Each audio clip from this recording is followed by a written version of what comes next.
Hey, this is JJ Virgin.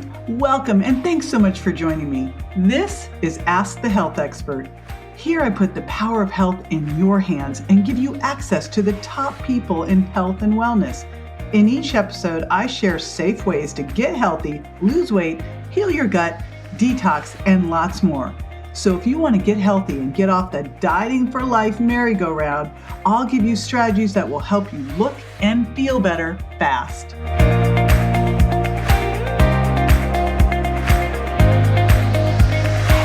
All right, if you've been listening to the podcast at all, you probably know that I'm really interested in longevity, brain health, body composition, exercise, diet in terms of the way we eat that best supports us. I have a whole thing on what diet should and shouldn't be. And I love to find super smart people who are well-researched to come on and share the latest in any of these topics. And today's guest is exactly one of those people. I know him and his brother Daniel from San Diego. We are having James Schmachtenberger today. He is the co-founder and CEO of Neurohacker, I can say this, Collective. And they are doing some super cool stuff over there at Neurohacker. This company is focused on making groundbreaking products for health and well-being through complex system science. So they are really digging into the research and tackling the tough questions. And that one today is going to be the tough question on anti-aging. But really, in anti-aging, we are going to be looking at senescence cells. And if you're going, what, JJ, are senescent cells? What are you talking about? We will be talking about the senescent cells, what you can do to break these down, what the heck they are, how they are impacting aging in every area of your body, and what you can do about them that you'll notice quickly, which is super exciting. I always love, and you'll find that some of the things you're already doing because you've been listening to the podcast and you are exercising and eating the foods that work for you and lowering your sugar impact and getting rid of snacking and shortening your feeding window. All that stuff is helping, and now you have some other things that you can throw into your toolbox. So I will be right back with James.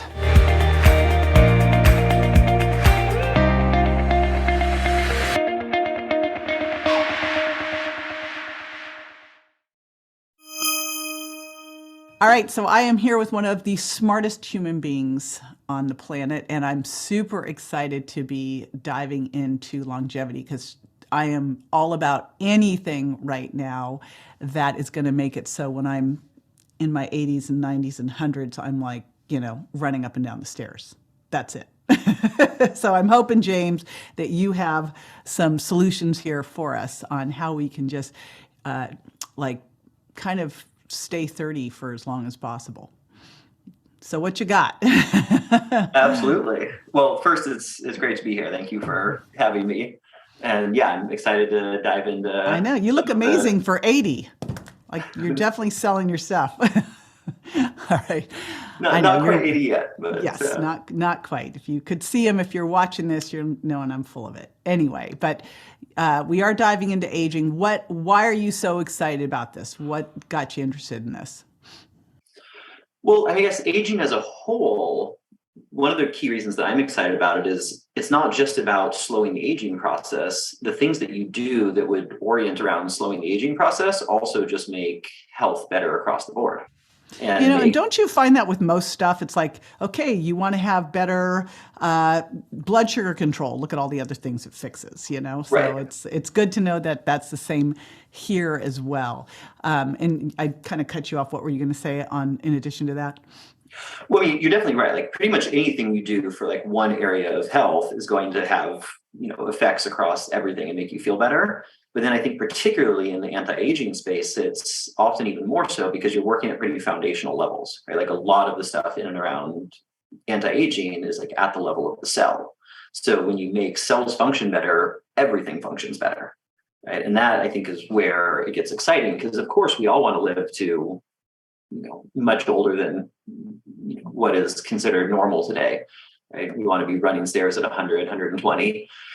But it's not just about how long you live. Like one of the things we talk about at Neurohacker a lot is the term health span. And that's not necessarily how many years you're on the planet, but it's how many years are you in thriving health, right? Because if we can add an extra 10, 20 years to life, but you're bedridden and in pain, it's not Right. necessarily the most No, exciting thank thing. you. Right. I think So, that's everyone's worst nightmare, is to live out the last part of their life that they spent all their life working towards being able to enjoy and not be able to enjoy it. That would be a shame. And you right. say that it all starts at the cellular level. Yes. So, and improving your cells. So how do we even know what we're looking at there? Like, how would you measure that, and what do you do? Like, what are the things that you can do that can improve your health at the cellular level? So, I mean, there's a number of things, right? There's what's known as the hallmarks of aging. So these are like 9 different areas that are kind of the core pieces in research around what cause aging, and then also what can slow the aging process, right? So you have things like mitochondrial health, things like stem cells, telomere length, or like what I think we're going to dive into a little bit today is senescent cells, which is probably a term that no one's ever heard of, because I hadn't even heard of it not that long ago before my research team brought it to me. But talking about cells, the way that healthy cells are intended to function is they're able to create immense amounts of energy that the body utilizes for everything. And as they're healthy, they continue to divide and replicate. And then once they get past the point where they're able to divide and replicate, there's something that's supposed to kick in called apoptosis, which basically means scheduled cell die-off, right? Once they're no longer healthy, they're supposed to die. And in healthy systems, that's generally what happens. But as we age and some of the things start to break down, and particularly as our immune systems aren't as strong as they once were, then some cells will become senescent. And what that means is essentially they're still living and taking up resources, but they're no longer contributing anything positive. So they're basically just taking away resources that could go to healthy cells. And what's worse than just taking up resources is that once a cell becomes senescent, they start emitting a series of proteins that cause the other cells around them to also become senescent.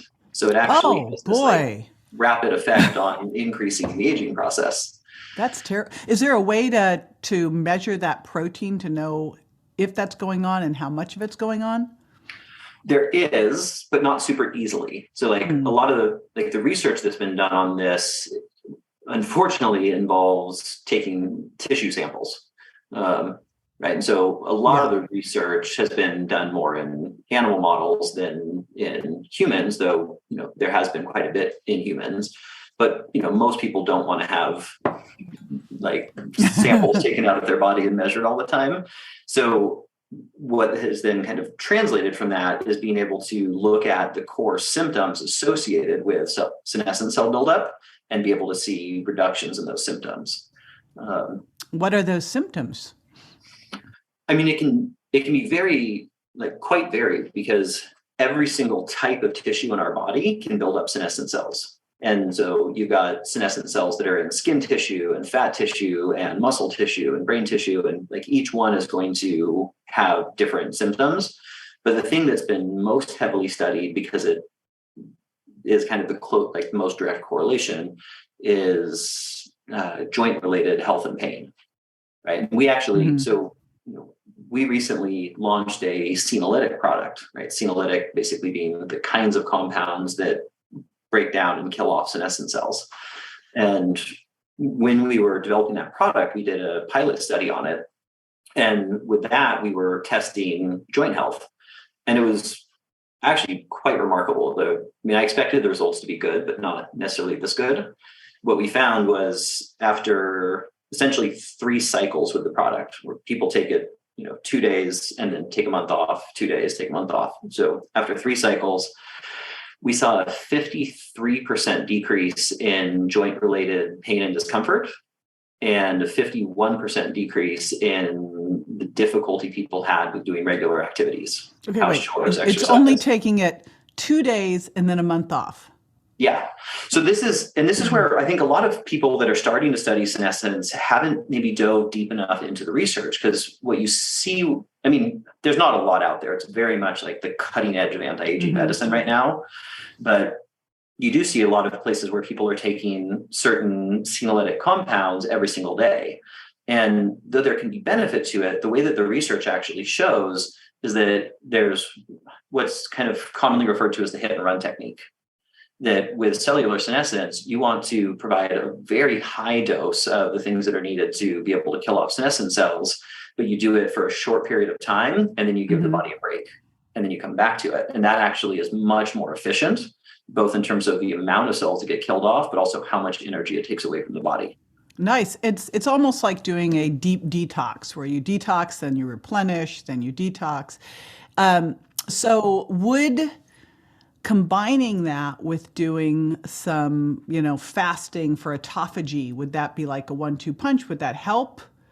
Absolutely. Yeah, I mean, there's a very close correlation here. So like fasting or fast mimicking, I think for a lot of people, they kind of err more on the side of fast mimicking just because it's a little bit easier. If they're really doing that correctly. Right. You got to make sure you're actually following the fasting mimicking protocol. Otherwise, you're just, eating a little less and maybe not triggering autophagy. Do you want to explain really quickly for everybody what autophagy is and how this would be important in this?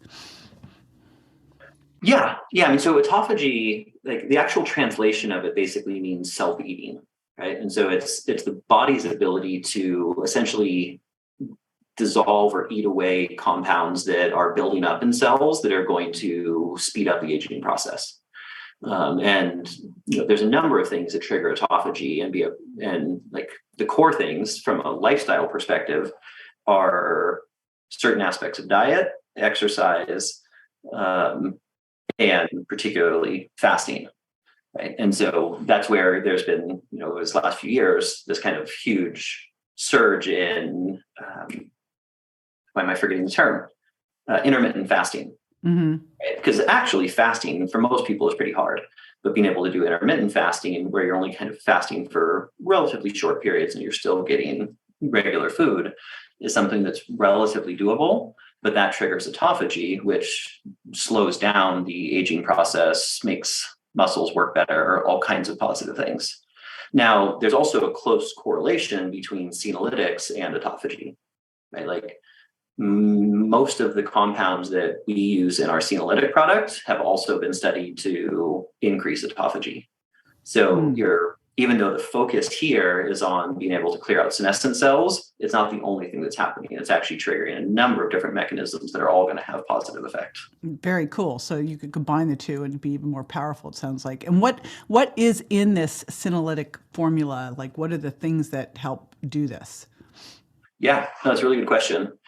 So we have 9 different ingredients that are in the product. The 2 that are kind of maybe the most known in the research world right now would be called fisetin and quercetin.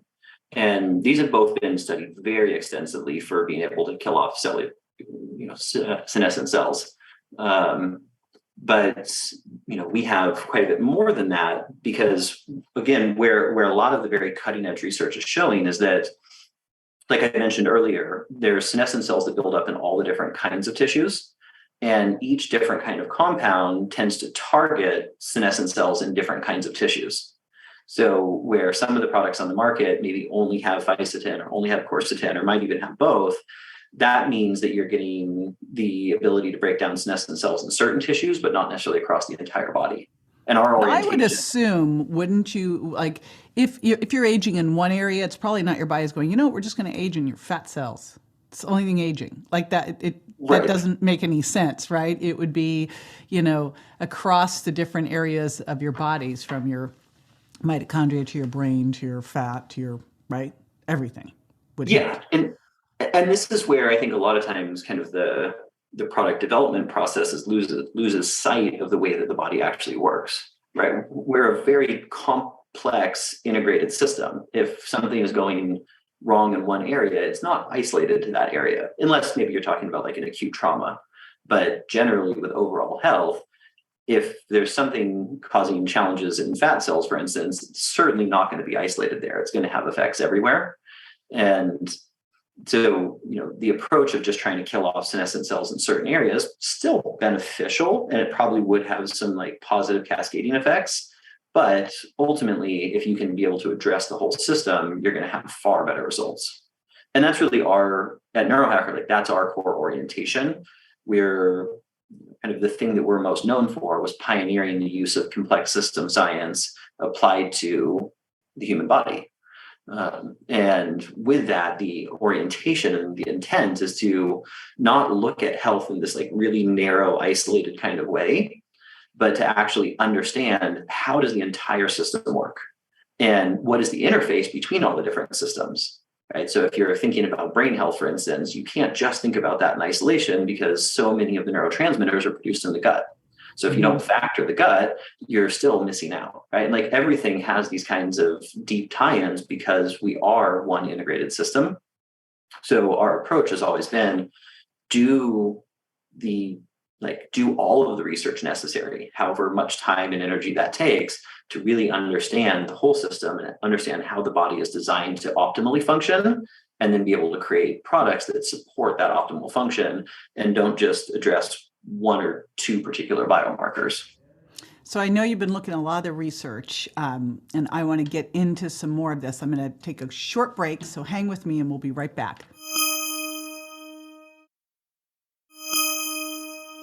So I know there's been research being done out in Scripps and Mayo. Like what is the latest research, since this is a relatively new field? Like what are some of the big things that have been uncovered here that would be good for us to know? And are there other things beyond fasting and this specific supplement blend that you've created that can help? Yeah. So, I mean, this is where, to me, this is a very exciting area because it's so new and so cutting edge, right? Like senescent cells have been understood in the research community for probably close to 4 decades. But we didn't understand much about them other than that they existed and they caused the speed up in aging. But it's only since 2015 that researchers actually found out anything could be done about it. So but to be clear, there's only an increase in aging if you're not breaking them down. Well, I mean, like we talked about before with the hallmarks of aging, there's a number of different things that affect aging. So even if you're addressing senescent cells, there may still be other factors that are relevant, but certainly. But senescent cells would be okay if your body was, because you need to have them. You need to get rid of them. So it sounds like the issue more is that your body isn't getting rid of them as it should be. And is this one of the things that happens as we age? Or could there be some genetic markers or some lifestyle things that also do that? All right. Back to you. Back to you, James. I mean, there likely are some genetic factors. I haven't seen that directly in the research so far. It's more related to general aging and particularly immune health. Because senescent cells aren't inherently bad.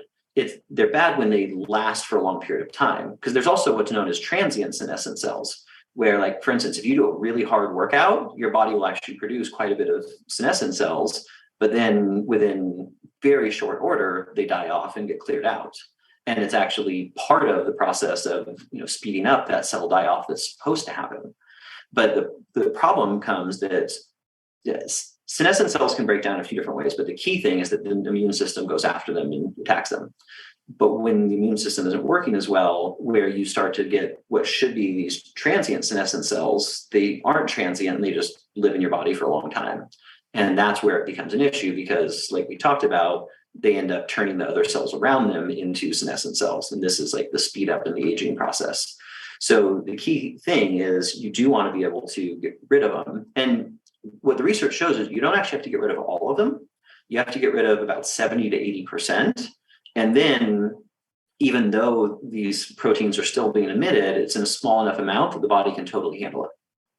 And so you don't have to go, crazy with it. You just have to do some of the appropriate things to be able to keep those levels down. And so, exercise, though it creates transient ones, is one of the key things lifestyle-wise that will be able to break them down. And then any specific type of exercise? Essentially high intensity. So, I mean, any form of like HIIT, for instance, would be a really good approach to being able to address senescent cells. And then the thing that has the most correlation is like fasting and fast mimicking. And is there anything around fasting, like length of time that's optimal? I'm sure that this is all so new. It's kind of that's the big question. Right. But because I mean that's been everything about intermittent fasting is how long does it take to get into autophagy? How long But anything out yet about optimal times or what if there's a length of time that's needed or how often? I mean like with Right. fasting mimicking, it's once a month type of thing. Yeah, I mean, in terms of like, there's quite a bit of information on that around different aspects of health as it goes like specific to senescent cells. I actually don't know. I haven't seen that in the research that I've read so far. Now, granted, I'm not a hardcore researcher, right? My team is. We've got a whole team of PhDs and doctors that just like dive into this all day.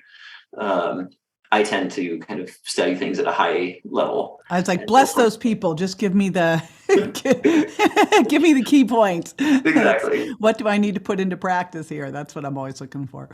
Yeah. But then, so yeah, I mean, there are these lifestyle factors, and those should absolutely be done because they're, inexpensive, they're consistent, they're available to everybody. And they fix a lot of other stuff too, as we know. Right. I mean, fat mimicking is extraordinary for all kinds of things, right? It's going to improve brain function. It's going to support weight loss. It's going to do a number of things for cellular health. So, I mean, certainly something that's worth the effort, even though it can be a little unpleasant or uncomfortable at first. But I think, as you probably know, once you do it for a little while, you kind of adjust and it stops being a big deal. But yeah, so I mean, there are the core lifestyle factors, which I think everyone should focus on. But then in addition to that, there are things from like a supplementation perspective that can really kind of ramp up the benefit. Now, a lot of the research that was done wasn't actually with supplements, at least initially. It was like most of the research out of Mayo Clinic and Scripps was done with a leukemia drug called dasatinib. And some of it was dasatinib paired with quercetin, which is one of the ingredients we're using. And with that, you did see these huge drop-offs in senescent cells, but dasatinib is not a particularly safe compound.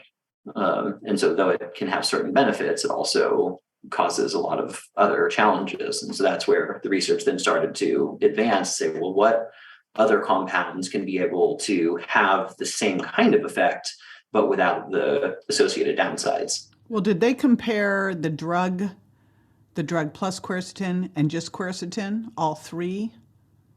They did. And so the drug plus quercetin is where you saw the biggest benefit.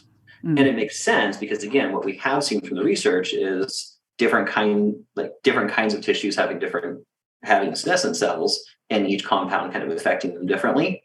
So the combination is generally where you're going to see the best benefit. And then the question would be, what was in that drug? What was that drug's mechanism of action? Could we mimic it with a supplement that wouldn't hurt you? Right. Yeah, exactly. And what we have seen is that particularly fisetin seems to operate in a very similar fashion, seems to hit on a lot of the same mechanisms and have a lot of the same benefit. But fisetin is basically plant extracts, right? Like it shows up commonly in things like strawberries, onion peels. Like there's things that we eat on a daily basis that have fisetin, just maybe not in high enough amounts to be able to be effective for what we're talking about, or at least not as effective. So that's where you can be able to essentially extract it, have high doses that can have a really big impact here. It makes you wonder with some of these blue zone places if, and I just say this because just being in Peru where they had 192 microclimates and all this, food biodiversity and all different polyphenols, you wonder if some of these blue zones, one of those things that's happening is they've got, foods that are rich in these things that are contributing to the being a senolytic. Is that a crazy leap to make? I don't think it is. I mean, I think that, a lot of our food naturally had much more, not just polyphenols, but all kinds of nutrients, right? Yeah. There was way more vitamin content, way more mineral content. The problem, like one of the key problems that we live with today and why I think supplementation often becomes important is that we've done so much damage to topsoil, the way that we do kind of mass scale agriculture, And so even if you're eating totally organic, you're getting a small fraction of the nutrients that you would have gotten with that exact same plant 100 years ago.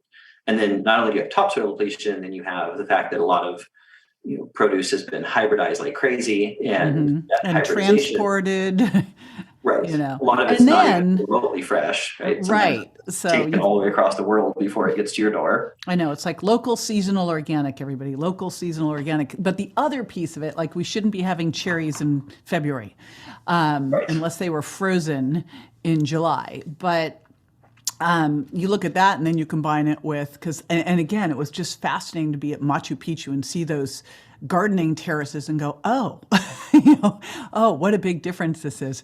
But then to look at that and go, okay, we have the issues with soil, we have the runoff of all of these chemicals that are getting into the organics, but then we have just a toxic world and a stressful world, increasing our nutrient demands, not reducing them. So we have higher nutrient demands and less nutrients from our foods. So I don't personally see how you can be healthy without supplements. I've been even just looking at basic, nutrient deficiency testing. You just never see someone without supplementation who's even like got the basics. And the basics, and if anyone's seeing the basics are the recommended daily intake or allowance or whatever the heck it is now, that is like, no, that is so you don't die.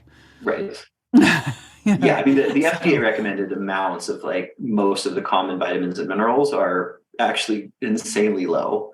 And like you said, they're basically so that you're not suffering and dying, but they're not oriented around optimal health. It was the don't get scurvy. I was like, okay, Right. Wow. All right, Yeah, I mean, what I else? think Go at ahead. a big picture around health, like one of the things that I don't think people think about enough is, human physiology does evolve and adapt, but it takes tens of thousands of years for that to happen.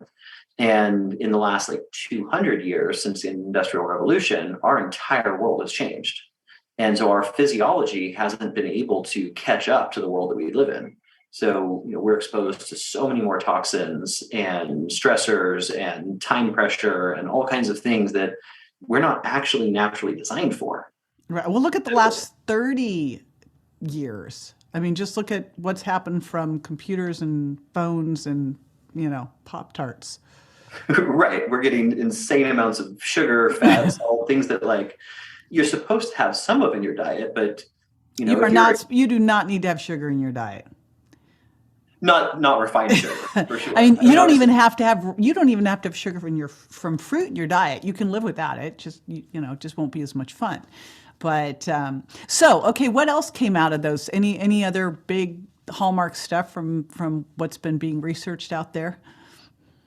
Yeah, I mean, so one of the other areas that we've dove really deeply into is mitochondrial function, right? It's one of the other main kind of hallmarks of aging. So, for those who aren't familiar, mitochondria are a little part of cells that are known as the powerhouse. They're what produce most of the energy in cells.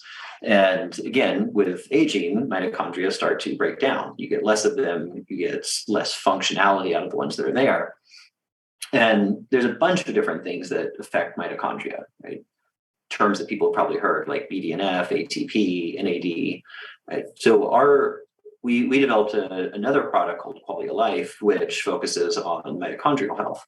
And with that, we are kind of like we took a complex approach. We're hitting up all of the major pathways, but there's a real kind of focus and emphasis there on NAD. And NAD, if people aren't familiar, it's basically a part of vitamin B3, but that molecule is the primary energy source for mitochondria and for cells. So if you have more NAD, your cells are able to continually produce more energy, which essentially means everything is going to work better. And as we age, NAD levels start to drop off pretty drastically. Right? By the time that people hit about 30, their NAD levels start to go down by sometimes as much as half. And then that kind of progresses as time goes on. And so being able to boost NAD levels is a key part of the anti-aging process as well. But NAD by itself is a really unstable molecule. So you can't actually just take it. It'll break down in the stomach acid. So what you need to do there is take certain things that are called precursors, where they're going to then cause your body to naturally produce more of it. And so like with that product, we are using a few different precursors to be able to help the body produce more. But then we did another thing there that's really, I haven't seen anybody else do this, but I think it's particularly interesting. We also use compounds to kind of close the salvage pathway so that when your body is producing more NAD, you're actually able to get utilization of all of it. And we did another. Hold on, you said a thing. You said a thing that bears discussion. You said closed a salvage pathway. Right. So with many things in the body, your body will produce whatever the compound is, and it'll make utilization of some of it, but some large portion ends up getting exhausted out, right? And so like a lot of times people talk about with supplements, if you take the wrong form, you get a whole bunch of the thing, but ultimately you just pee most of it out, right? Because the body can't have utilization. And so like, this is where the salvage pathway comes in, is with NAD, you can produce quite a bit, but NAD is something that sort of recycles. You use NAD, it turns into either nicotinamide riboside or nicotinamide mononucleotide, which then converts back into NAD. And it's kind of a cycle. But oftentimes that cycle becomes inefficient. And so even as you get more NAD, your body ends up expelling some of it and you don't actually get the full use. So that was one of the key things that we were looking at in the research was how do we increase that utilization? How do we make sure that people get as much of the NAD as they possibly can? Because just increasing it without that will have some benefit, but nowhere near as much. Got it. So you're figuring out how to close the door to that. Right. And again, there we did another pilot study. And we do a lot of studies, our orientation, but with that particular one, we were doing before and after blood labs, looking at how much NAD people had in their blood and their plasma, and then what the effects were over 30 days on this particular product. And it was awesome. We ended up seeing a full 100% increase in NAD levels and a 40 and 60% increase in NR and NMN, which are the two like metabolites associated. This is a big thing because I know most people, a lot of the docs are doing IVs. I was like, it's 4 hours. I'm not doing that, or injections. I wonder if you could do a urine plus a blood test so that you'd see kind of that sweet spot of how much you need versus at the point you start excreting more. Or maybe that's just like, because wouldn't you see excretion? You probably could do a corollary study like that and look at, as the numbers elevate in the blood, how much secretion is there.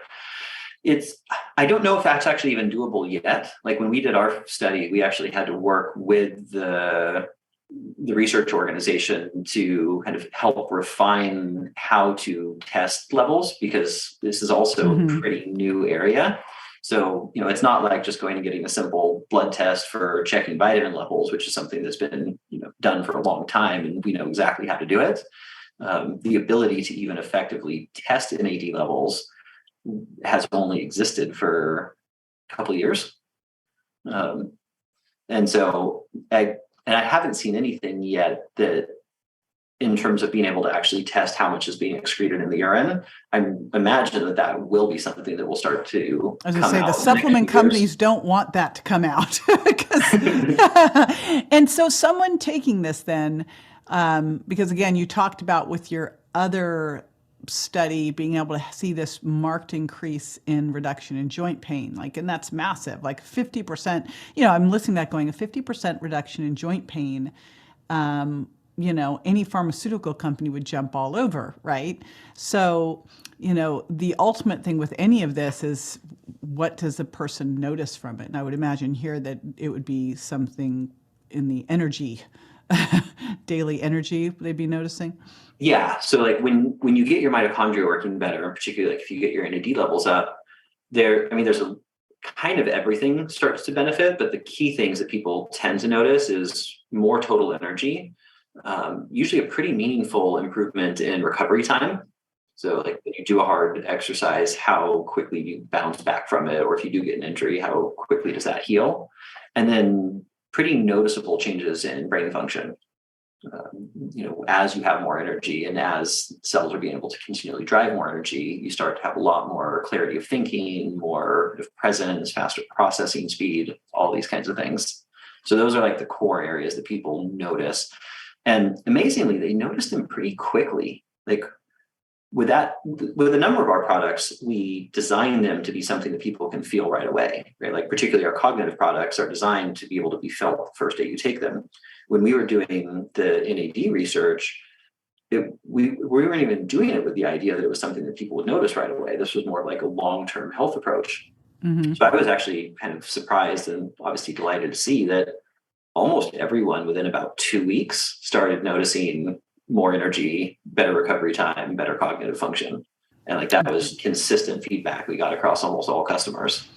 Well, I've been really looking at, I'm working on my last book, famous last book.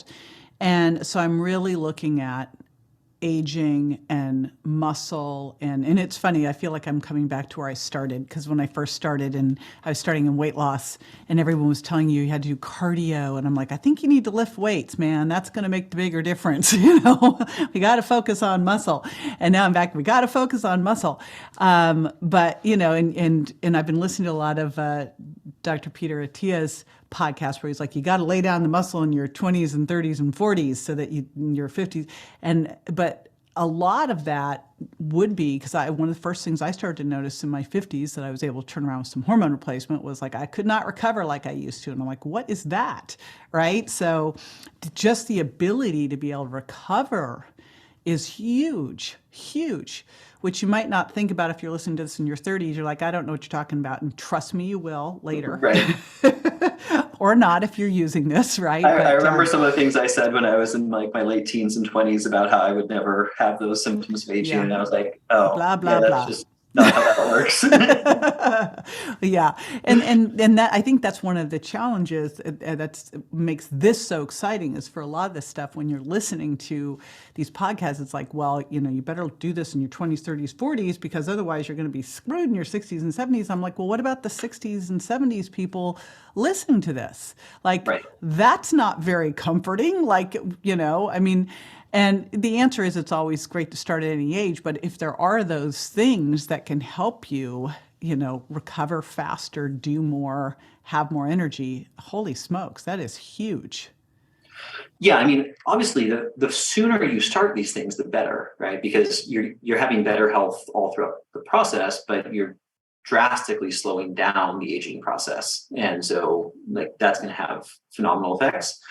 But it is never too late to start, right? Like even if somebody's in their 60s, 70s or later, it's just when you really start to study the body, it's incredible how resilient it is, especially when it's given what it needs. Mm-hmm. And so even if somebody is already a bit older and they're having a lot of the effects of aging, the pain, the et cetera, when you do things like address senescent cells, when you work on improving mitochondrial function, and when you do all these things, you can see a pretty significant turnaround, because as the body's getting like the base nutrients that it really needs, and it's getting the support for a lot of these core functions, its own healing capacity is extraordinary. And I've seen pretty drastic turnarounds in a lot of the symptoms of aging in people that are quite a bit older. And if you are focused on this and you're paying attention, you can start a lot of these things in your 20s. It's ideal.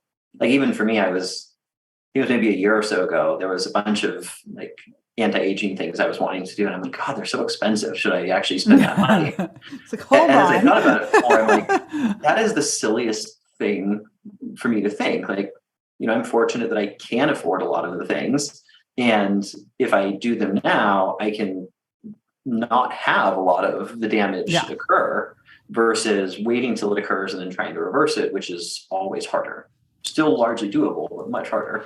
Doable, a lot more expensive, a lot more painful, and it takes away from quality of life. And I think that is the real key when you look at everything with longevity now. It's not, I remember reading, it was maybe 30, 40 years ago, everything was about like increasing lifespan. And then there was like the light bulb moment of like, oh, wait a minute, increasing lifespan and having crappy last 10, 20 years is not what anyone's talking about here.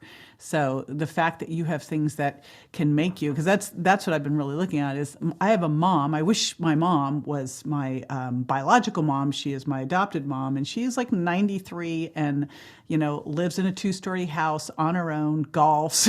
She's just like kicking it, right? And totally there, cognitively does her own shopping. In fact, during COVID, I was like, Mom, you cannot go to the store. I will either have stuff delivered or I'll have someone go get it. Oh, honey.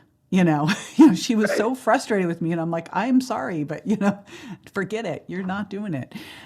Lives on a big hill, so she walks around the neighborhood on the hill. So it just, it is absolutely something that I think you reverse engineer going, if I want to be that way at 90, what am I needing to do in my 40s, 50s, 60s? Because you don't wake up at 80 and go, here's what I need to do. Like, start now.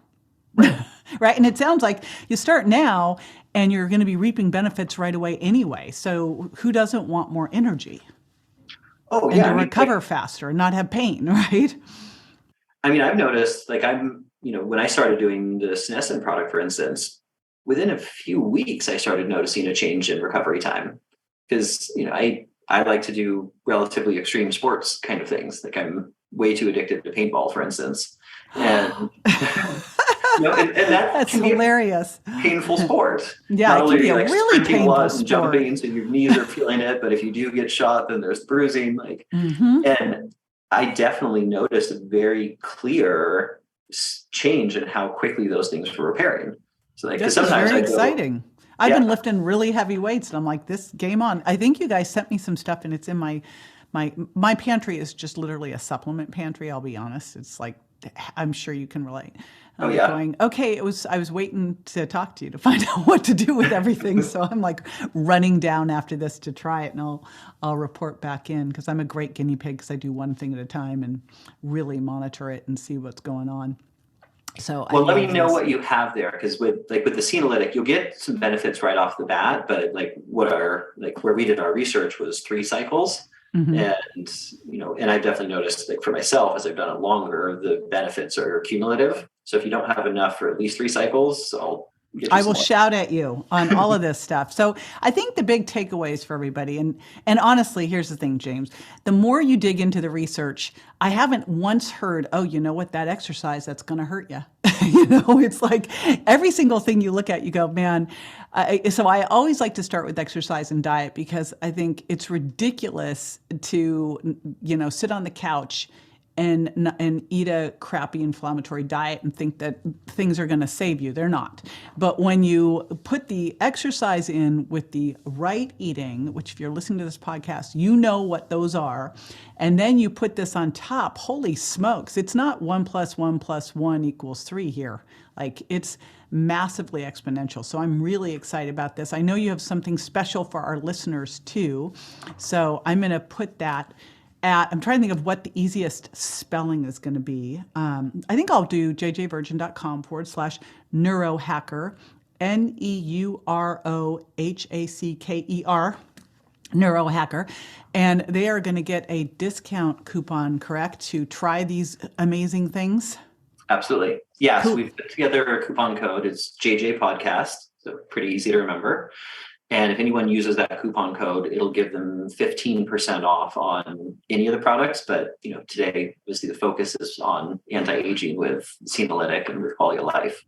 Cool. So here's my throwdown to you listening. And again, we'll put all of that at jjvirgin.com/neurohacker. Plus, just recommendations on the exercise piece of it. I am going to be recording a new exercise program. I've been putting it off, but I'm going to do it. And so you heard it here, I announced it.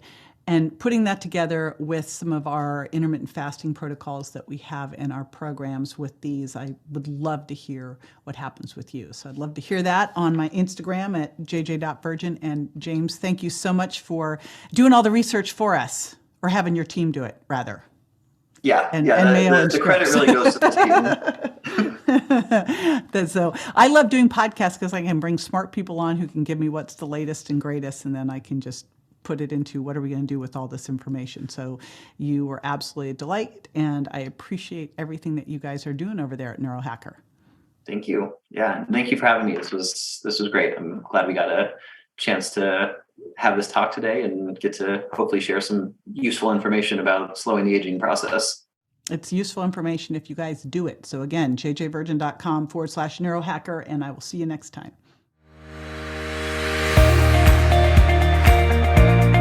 All right, just a quick reminder, you can grab your discount code for those awesome products. And remember, those awesome products get combined with exercise and the right nutrition, right? Like, this is how we do. We lay the great foundation with the right lifestyle, diet, and then we add in the things that will make it pop. And so here you go, jjvirgin.com/neurohacker. That's where you'll get the discount code. And again, reminder, if you have not yet subscribed to the podcast, pop on over to subscribe2jj.com, sign on up, make sure you never miss an episode, and I will see you next time.